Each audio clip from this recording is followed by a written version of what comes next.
Jérôme, bonjour. Bonjour. L'héritage du diable, Ouais. 2 volumes pour l'instant. Quel fut le point de départ de cette série? Oh, le point de départ, c'est tout bête, hein. Il y a une histoire connue dans le monde de l'ésotérisme qui s'appelle le mystère de Rennes-le-Château. C'était une histoire que j'avais entendu parler depuis très longtemps. Une histoire assez connue, hein. Un curé en 1860 trouve un trésor dans son...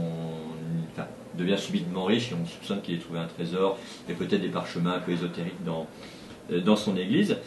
Et bon voilà, ça faisait partie des choses que j'aimais bien lire en tant que lecteur, comme ça. Et puis ma rencontre avec Paul Gastine, le dessinateur qui à l'époque était relativement jeune, a fait qu'il avait envie de dessiner une histoire type Indiana Jones et qu'on était en plein boom du Da Vinci Code. Et donc il m'a dit, oh, j'ai lu un bouquin, voilà, ça s'appelle Da Vinci Code, ça raconte une histoire. Puis quand on s'est raconté, je lui ai dit, mais écoute, je n'ai pas lu le livre, mais visiblement c'est l'histoire de Rennes-le-Château. Donc je lui ai dit, moi ça fait un petit moment que je souhaite faire une bande dessinée sur le thème. Et voilà, donc je lui ai un petit peu parlé de l'histoire. Hein. Parce que ma passion, en fait, elle était venue à partir d'Arsène Lupin. Je suis un amateur d'Arsène Lupin. Et en fait, j'avais projeté de faire une adaptation de bande dessinée d'un auteur d'Arsène Lupin. Et du coup, j'avais donc, en faisant de la recherche de documentation, appris que Maurice Leblanc s'était intéressé à l'affaire de Rennes-le-Château, au point, dit-on, c'est à peu près prouvé, que les aventures d'Arsène Lupin ne serviraient en partie qu'à coder un secret dont il aurait lui-même hérité. Donc, pendant 30 ans, il a écrit des aventures d'Arsène Lupin dans lesquelles il a codé le secret de Rennes-le-Château. C'est assez étonnant comme histoire. Donc moi, c'était un peu mon point de départ. J'avais envie de me dire, un écrivain qui passe 30 ans à coder un secret dans une œuvre littéraire, c'est quand même étonnant. Et puis bon, Paul est arrivé avec une envie de plus de bande dessinée d'aventure. Donc on a oublié un petit peu le côté Arsène Lupin, même s'il y a un personnage qui s'appelle Maurice Lenoir, qui fait évidemment référence à Maurice Leblanc. Et on a cherché un point de départ, c'est-à-dire qu'après, on était aussi, alors il faut se remettre dans le contexte, on était en pleine mode aussi de la bande dessinée ésotérique, avec le succès du Triangle Secret. Et du coup, et puis il y avait eu toute la collection Loge Noire, donc beaucoup de bandes dessinées ésotériques étaient sorties. Et moi, je sentais qu'on arrivait en fin de course aussi avec des révélations. On n'avait pas révélé le nouveau dernier secret du Vatican, encore caché sous les toilettes, tout ça. Donc, parce qu'il en reste quelques-uns, tout le monde trouve des secrets au Vatican. Donc, du coup, finalement, avec Paul, on a pris une option d'être moins ésotérique et plus grande aventure. Voilà. Donc, du coup, ça a été un choix. À partir de ça, on s'est servi du mystère de Rennes-le-Château comme un point de départ dans lequel puiser faire travailler l'imagination. Mais il y avait une chose, moi, que je voulais absolument pas, c'était qu'on vole une théorie à un chercheur de Rennes-le-Château. C'est-à-dire que depuis 30 ans, il y a des gens qui tentent de comprendre d'où vient comment ce fameux curé est devenu riche, et qu'il y a des gens qui écrivent des livres avec des théories. Et ils ont passé leur vie. Et moi, je voulais pas genre lire un livre et puis dire ah bah je prends la théorie de machin qui a passé 30 ans et puis je m'en sers dans une fiction. Je trouvais une déontologie qui n'était pas juste. Parce que le Da Vinci Code, par exemple, c'est quand même une repompe d'une théorie qui s'appelait l'énigme sacrée. Il y a eu d'ailleurs procès et plagiat reconnu. Mais comme c'est un livre historique, on peut plagier. Et moi, je voulais pas. Donc l'idée, c'est qu'on a dit avec Paul, bon, on sert du mythe de Rennes-le-Château, des éléments un peu qui font la force du mystère, on pioche dedans un petit peu comme un coffre à jouer, mais on invente, nous, une théorie à ça. Il faut que ce soit. Donc du coup, ça devenait complètement fictif, mais moi j'avais l'impression qu'on volait personne. Donc voilà, du coup, l'histoire est partie du mystère de Rennes-le-Château. La rencontre avec Paul Gastine, et quand on voit ses croquis préparatoires, elle a été déterminante. Oh bah, de toute manière, là c'est une rencontre, je veux dire, comme on n'en fait pas beaucoup dans une carrière, parce que bon, Paul c'est clairement le prototype du surdoué. Hein. Moi je l'ai rencontré il avait 15 ans, il était publiable. Donc à l'époque j'animais un petit atelier de bande dessinée pour des adolescents, hein. Donc du coup à 15 ans c'était impressionnant, mais ce qui m'avait d'autant plus impressionné c'était sa capacité à progresser ultra vite. Parce que souvent à 15 ans les ados sont un peu, ce qu'on leur dit, ils sont contre, par principe. Et Paul lui était jamais contre, donc je lui disais des choses et il les mettait tout de suite en action. mais surtout très rapide. S'était dit, c'était intégré quasi aussitôt. Donc en l'espace d'un an et demi, moi j'avais plus rien à lui apprendre. Et à 17 ans, donc là, 17 ans, il dit voilà, moi je vais faire de la BD. Alors là, en adulte responsable, je lui dis non, tu vas faire des études. Parce que bon, après, on connaît aussi les difficultés des métiers de la bande dessinée. Hein. Et donc voilà, j'ai rencontré ses parents, et je me suis dit voilà, il faut pas aller faire des études. Puis finalement, il a fait 3 premières années de fac différentes, puisqu'il a foiré à chaque fois. Et bon, ses parents ont fini par dire mais il faut faire de la bande dessinée, il faut faire de la bande dessinée avec lui. Par contre, je lui avais dit tu iras faire des études, mais on te fera travailler. Alors quand je dis on, en fait, moi je savais que j'avais plus rien à lui apprendre. Donc je lui ai fait rencontrer des dessinateurs bien plus pros, donc en l'occurrence Joël Parnotte et puis Vincent Mailly, qui l'ont pris un peu sous leur coupe. Donc là, eux, ils avaient encore des choses à lui donner, quoi. Et donc on montait notre projet en parallèle, mais surtout, en fait, dès ses 17 ans, à l'époque je travaillais pour 2 éditeurs, les éditions Soleil et les éditions Bambou. Et en fait, j'étais allé voir ces 2 éditeurs-là, en disant voilà, j'ai un jeune surdoué, voilà ce qu'il fait aujourd'hui à 17 ans, il va faire un peu d'études, est-ce que vous êtes intéressé? Et j'étais notamment allé voir Soleil en leur disant ce serait bien qu'il fasse des pages pour l'Enfeuse Mag, ça permettait à un moment de professionnaliser. Et en fait, chez Soleil, ils n'ont pas été réceptifs au dessin de Paul. Je veux dire, ça a été ouais, bon. Et par contre, chez Bambou, tout de suite, ça a été écoute, voilà, tu le fais travailler, et nous, on le signe quand vous présentez un projet. Donc Paul avait déjà la certitude que de toute manière, quand il sortirait des études, il serait signé. Il y avait un engagement moral, puis les gens de chez Bambou sont des gens qui tiennent parole, donc il n'y avait pas de doute. Et donc voilà, donc il a fait 3 années de fac où finalement il n'a rien fait, et puis donc je crois qu'il a dû signer son contrat à 18 ou 19 ans. Mais les premières pages qu'il avait dessinées, il avait 17 ans. Quoi. Hein.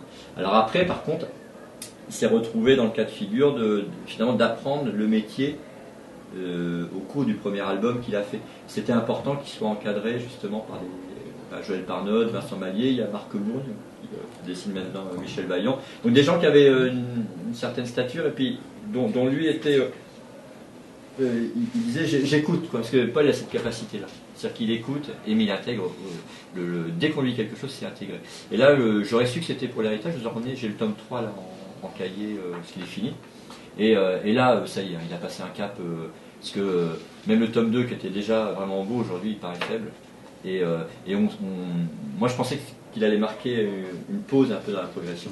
Et ce qui fait la différence vraiment des gens extrêmement doués par rapport aux gens qui apprennent, c'est leur capacité à toujours progresser. Et aujourd'hui d'ailleurs, quand Paul il dessine, il n'y a que des blueberries, enfin c'est sur sa table, il va chercher l'inspiration dans ces mètres-là, le haut du panier. Donc bon, et là, quelque part, on a un petit peu même hâte de terminer la série, parce qu'après on va embrayer sur autre chose, mais qu'on va construire. Quand on a commencé l'héritage, Paul, il était adolescent. Et moi, le but du jeu, c'était de lui faire dessiner, de mettre en valeur son dessin. Donc finalement, j'ai écrit une histoire vraiment pour son dessin, quoi. C'est-à-dire que, et puis à l'âge qu'il avait, mais aujourd'hui, il a 7 ans de plus, il a une maturité différente, il pense autre chose. Donc là, aujourd'hui, on est armé pour maintenant faire un récit avec plus d'ambition. Hein, parce que l'héritage, c'est la bonne aventure, mais c'est de l'aventure. Il n'y a pas d'ambition, hein, je veux dire, on passe un bon moment, c'est rythmé, etc. Mais ça correspondait à une attente de quand il a 17 ans, quoi. En fait, le scénario, la trame, vous l'avez écrite par rapport à ses envies à lui. Oui, mais ça a même été encore plus simple. Vraiment, le but du jeu, moi je me sentais une responsabilité de l'avoir emmené dans l'univers de la bande dessinée, donc il fallait l'assumer jusqu'au bout. C'est-à-dire qu'en fait, à chaque épisode, on habite très près, hein, donc on se voit souvent. Et c'était de dire, qu'est-ce que tu as envie de dessiner dans cet épisode-là et qu'est-ce que tu sens que tu vas réussir. Parce qu'il fallait toujours, l'idée c'était de mettre en valeur le dessin. Pour qu'à un moment il puisse vivre de son travail, acquérir un style, une maturité, puis de gagner du lectorat, quoi. Donc la surprise par contre a été que le premier album a tout de suite marché, ce qui n'était quand même pas courant, donc ça l'a rassuré, etc. Mais donc finalement j'avais pas écrit la trame de l'histoire de A à Z mais d'épisode en épisode comme un feuilletoniste, pour justement pouvoir tout bouger suivant ses envies. Parce que il y a par exemple Paul est encore une fois une particularité de quelqu'un qui est extrêmement doué, c'est qu'il a besoin de défis graphiques. C'est-à-dire que si vous lui donnez une scène en 3 pages, il met à peu près 3 pages pour cerner un environnement. Ça l'intéresse plus tellement, pas ces 3 pages. Parce qu'il a résolu les problèmes de dessin, d'ambiance, donc il a besoin de changer tout le temps. Donc il fallait que l'histoire amène sans arrêt des nouveaux lieux, des nouveaux défis. Et il ne marche qu'aux défis. Et quand on a commencé à attaquer le tome 2, au final, c'est terminé à dessiner les toits du Mont-Saint-Michel quand même. Ouais. Donc vous ne faites pas dessiner ça à n'importe qui. Hein. Et ils sont bien dessinés. Hein. Ouais. Donc du coup, et à chaque fois, il y avait des étapes comme ça. Donc là, dans le tome 3, il dit moi je voudrais dessiner des grands espaces de nature. Donc on est allé en Écosse. Il voulait dessiner des avions, parce qu'il y a des problèmes de perspective, d'échelle. Donc chaque fois, le scénario était construit pour qu'il ait un défi, comme une carotte qui l'amène à progresser. Et franchement, hein, vous allez voir le tome 3, c'est une tuerie. Hein. Il rentre dans la cour des grands là aujourd'hui. Donc un auteur qui sera particulièrement à suivre. Oui, et puis je veux dire, il est encore jeune, c'est-à-dire que là il a 27 ans. Bon, il va pas très vite, puisque les gens lui reprochent, mais c'est pas un problème il peut dessiner vite. Après, c'est des problèmes de confiance. Au début, je faisais la mise en scène sur les albums. Je lui livrais des storyboards pour qu'il se consacre au dessin. Et depuis le tome 3, il a pris en charge la partie mise en scène. Donc là, il a repassé du temps, presque plus de temps à faire le storyboard qu'à dessiner la page. Quoi. Mais dès le moment où là, il est en train de faire les derniers réglages, après, il va être complètement autonome. Ça va être tuerie. Et je peux le dire parce que des super bons dessinateurs que je fréquente et qui voient leurs pages, je me rappelle avoir montré les pages à Loisel ou à Lidwin qui avait dessiné le Loup avec les 2 du temps. Bon, c'est des gens qui ont du métier, qui ont dû passer des tas de dessins, des tas de dessinateurs, ils perçoivent les gens qui à un moment ont une capacité à aller au-delà. Quoi.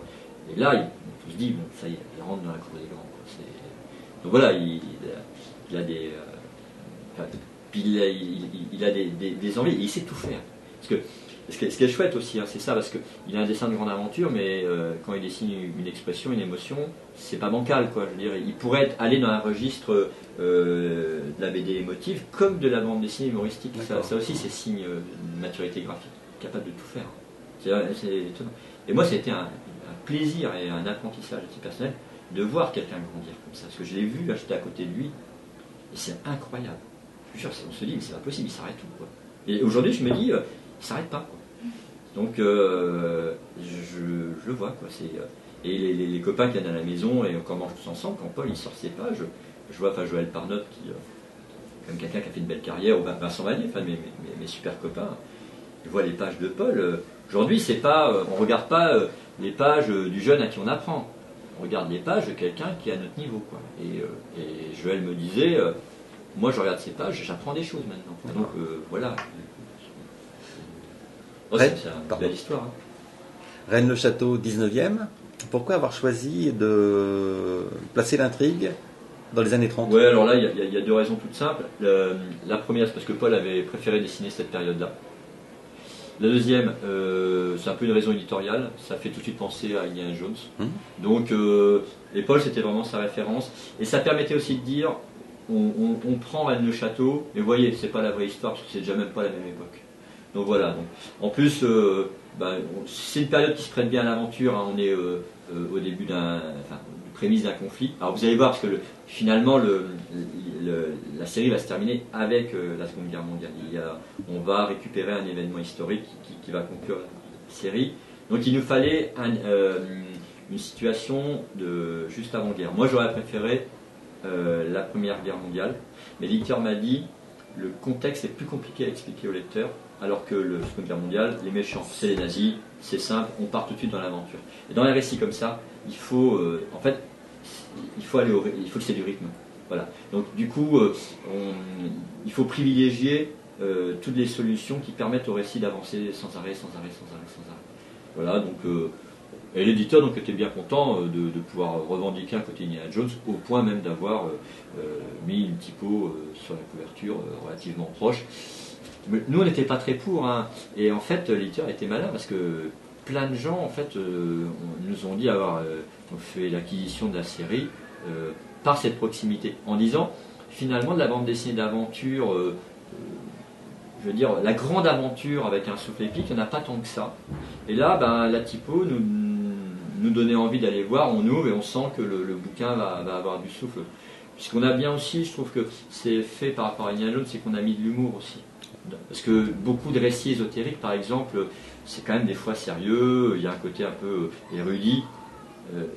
C'était pas facile, nous on a accepté à un moment de dire on va pas être érudit. C'est-à-dire qu'on va priver. Des fois, on prend la solution la plus simple, il faut que ce soit des solutions qui soient graphiques. On essaie que ce soit pas. Les réponses au mystère, ça doit être dessinable. C'est une règle du jeu aussi qu'on s'est fixée, donc vous verrez dans la résolution de l'intrigue. Voilà, donc un petit cahier des charges comme ça. En fait, le récit est complètement foisonnant de sources différentes. Il y a les bergers d'Arcadie, les Rose-Croix, le Saint Graal. Est-ce que vous n'avez pas peur de perdre un peu les lecteurs dans ce foisonnement? Mais la question est juste, c'est ce qui m'est apparu dans le tome 3. En fait, quand j'ai fini de livrer le tome 3, l'éditeur en a trouvé que il y avait un côté beaucoup de sources différentes arrivées. Donc finalement, on a essayé de le retravailler un peu. Donc on a allégé tous les dialogues, on a presque enlevé de l'érudition. Dans le tome 3, je m'étais un peu... moi, ça fait 10 ans que je lis et que j'étudie le mystère, donc on trouve des choses extraordinaires. Vous tombez sur des trucs, c'est pas possible, quoi. Donc vous avez envie de transmettre cette découverte-là. Et à un moment, c'est toujours le problème du scénariste qui tombe amoureux de son sujet. C'est-à-dire que, donc là, j'ai besoin à un moment d'avoir un œil extérieur, donc l'éditeur l'a joué et m'a demandé à un moment de revenir un petit peu en arrière, de dire, tu vois, ça d'accord, c'est très érudit, mais tu peux faire plus simple. Et donc, alors, pour ce qui est les bergers Arcadie, on va dire que c'est vraiment le point de départ. C'est ce qu'on a privilégié, hein, parce que finalement, on ne parle pas du trésor dans l'album. Les Rose-Croix, vous verrez, parce que finalement, ces personnages qui apparaissent, qui sont présentés comme des Rose-Croix, mais là, dans le tome 3, on va voir qui ils sont vraiment. Et du coup, ils sont des personnages qui travaillent avec les prêtres qu'on voit à la fin de chaque album. Et du coup, ils se sont fait passer pour des Rose-Croix. Donc là, les pistes vont se resserrer, quoi. Mais on se dit aussi hein, que c'est dans ce type de récit, je ne sais pas si vous avez lu le Pendule de Foucault. Moi, quand je l'ai lu, bon, on ne comprend pas tout. Mais à un moment, on peut aussi, c'est aussi un plaisir dans les récits un peu d'ésotérisme, de se dire, ben, ce que j'ai pas compris, je peux aller un peu piocher à côté pour essayer de mieux comprendre. Le Pendule de Foucault, je m'arrêtais des fois, puis j'allais lire un peu des trucs pour essayer de comprendre. Côté, moi, je pense que là, dans l'héritage, si on veut se tenir juste à l'aventure, il y a ce qu'il faut. Puis si de temps en temps, il y a une petite référence qui arrive, c'est quoi les Rose-Croix, c'est quoi tout ça, on peut aller piocher à côté, mais ne pas le comprendre sur le moment n'empêche pas de profiter de l'aventure. Parce que les héros, quelque part, eux sont comme les lecteurs, ils connaissent pas bien, hein. On voit qu'ils viennent pas du monde de l'ésotérisme. Quand c'est les méchants qui parlent, on a... donc il y a un fameux nazi, Earth Doctor, qui lui, c'est un peu l'encyclopédie, donc quand on a besoin de faire passer une information ésotérique au lecteur, on l'utilise parce que lui est censé être le spécialiste de l'ésotérisme. Mais il faut se dire que vraiment, il y a de temps en temps, moi je sais pas, hein, si vous posez la question, peut-être qu'il y a des moments où vous avez une référence ou deux. Non, mais c'est parce que en fait, il n'y a pas un fait ésotérique qu'on va suivre jusqu'au bout. En fait, on a l'impression que vous piochez un petit peu et que vous jouez avec tous les codes. Ouais, ça le fait un petit peu, mais c'est comme je dis, hein, le Mystère de la Shadow, c'est un peu un coffre dans lequel je pioche un petit peu. Bon, pour pas révéler l'intrigue, mais ce qu'il faut dire, c'est que au final, il va y avoir une explication rationnelle. C'est le choix qu'on a pris. Justement aussi pour dire, on arrive en bout de course de toute la bande dessinée ésotérique à présenter plein de récits fantastiques. Donc nous, on voulait se démarquer un petit peu. Et donc ça veut dire que grosso modo, il y a un plan qui est monté autour de ça, et que les gens qui montent ce plan vont piocher et enrichissent pour faire croire à quelque chose, piochent un peu partout. Donc ils sont un peu dans le rôle du scénariste. Donc moi, je peux aller piocher, parce que je sais qu'à la fin, je dirais, oui, tout ce qu'on vous a raconté, ça a été préparé à l'avance par des gens, et qui, eux, avaient besoin de faire croire à quelque chose de fantastique. Donc, du coup, eux-mêmes vont piocher là-dedans. Et donc, ça permettra de dire, il y a beaucoup de choses qui sont arrivées, mais bon, finalement, c'était pour donner du sens à quelque chose qui n'avait pas, quoi. On a le jeune héros, Constant. Ouais. Héros romantique comme il en existe peut-être plus beaucoup, il est naïf, ouais. Qui court après après une image, après un souvenir. Et on a à côté de ça un autre personnage, c'est Diane, qui avec le deuxième tome prend de plus en plus d'importance, de plus en plus de profondeur. Elle est plus manipulatrice, plus mystérieuse, hein, du coup. Oui. Oui. Est-ce qu'on va voir d'autres personnages émerger? Est-ce que vous saviez dès le départ où allaient vous entraîner les personnages? Alors, je fais partie de ces scénaristes qui savent, quand je commence une histoire, je ne sais pas justement comment on finit les personnages. Je connais les rouages de l'intrigue, c'est-à-dire les mystères qui sont posés, j'ai les réponses, mais je ne sais pas le devenir des personnages. Mais c'est un choix. C'est-à-dire parce que quand vous écrivez une histoire, en fait, vous faites une trame. Alors voilà, scène d'introduction, je place mon mystère, nanana, scène 2, nanana, il se passe ça. En fait, finalement, les personnages servent juste à emmener le lecteur aux endroits dont vous avez besoin pour l'histoire. Donc c'est un peu des marionnettes au début, on ne les connaît pas bien. Et c'est en les faisant vivre, et notamment en dialoguant, en faisant des situations, qu'on apprend à bien les connaître. Et souvent, si j'ai écrit, par exemple, dans ma trame que l'héroïne, à la page 40, va faire ça, j'arrive souvent à cette page-là, et finalement, elle a pris une épaisseur, et elle ne peut plus faire ça, parce que ce n'était qu'un rouage. Donc je me laisse j'ai fait des trames précises, mais l'évolution des personnages, par exemple, qui meurt, qui survit, l'histoire d'amour, Constant va-t-il retrouver Juliette, va-t-il rester avec Diane, tout ça, je ne savais pas en démarrant. Et il faut aussi dire que donc à chaque volume, avec les dessinateurs avec qui je travaille, hein, on se réunit, et eux aussi ont le droit d'exprimer vers quoi ils aimeraient que les personnages aillent. Donc du coup c'est rigolo parce que quand vous attaquez un tome 2, les personnages ils existent vraiment, nous on en parle comme si c'était des gens qu'on connaissait, et ça change tout. Donc à ce moment-là, on essaie de programmer là, pour l'album à venir l'évolution, mais je ne vais pas plus loin. Alors, dans le cas de Constant, par exemple, il s'est passé quelque chose d'étonnant. C'est qu'on a fait un héros à l'ancienne, il y a un côté très Tintin, hein, je veux dire. Bon. Et on présente un personnage féminin qui, on va dire, qui a plus de charisme, plus de personnalité. Alors il y a une réaction des lecteurs assez étonnante, parce que pour faire court, les garçons ont trouvé Constant très blaireau. Je veux dire, le gars il est amoureux d'une fille depuis 7 ans, il est pas bien malin. Et les filles ont adoré. Mais on s'est senti, c'est chouette et tout, quand même, et tout, bon, c'est une belle histoire, il y a un côté romantique qui passait bien. Donc voilà, on fait un vrai naïf. Mais ça nous a un peu gêné quand même. On s'est dit, ouais, s'il y a la moitié des lecteurs qui. Tout le reste passait bien, mais en dédicace, il y a quand même Constant, bon. Alors, on s'est posé la question, puis moi j'ai une copine qui est psychologue, je vais la voir, je lui dis, voilà, je t'amène un patient, un jour, il a passé la nuit avec une fille, elle est partie le lendemain matin, ça fait 7 ans qu'il a peint. Est-ce qu'il a un problème? Elle me dit, il en a un sérieux. Bon, alors dis, tu me psychanalyses. Donc voilà, on a discuté de Constant avec ma copine psychologue, comme si c'était quelqu'un de vrai.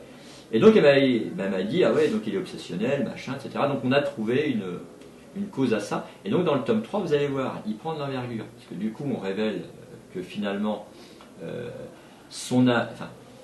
cet amour pour cette Juliette qui a disparu, qui n'a passé qu'une nuit, et qui fait qu'il s'est enfermé dans son univers à lui, finalement, ce n'est qu'une excuse qui cache quelque chose d'autre. Voilà. Donc là, ça va être intéressant.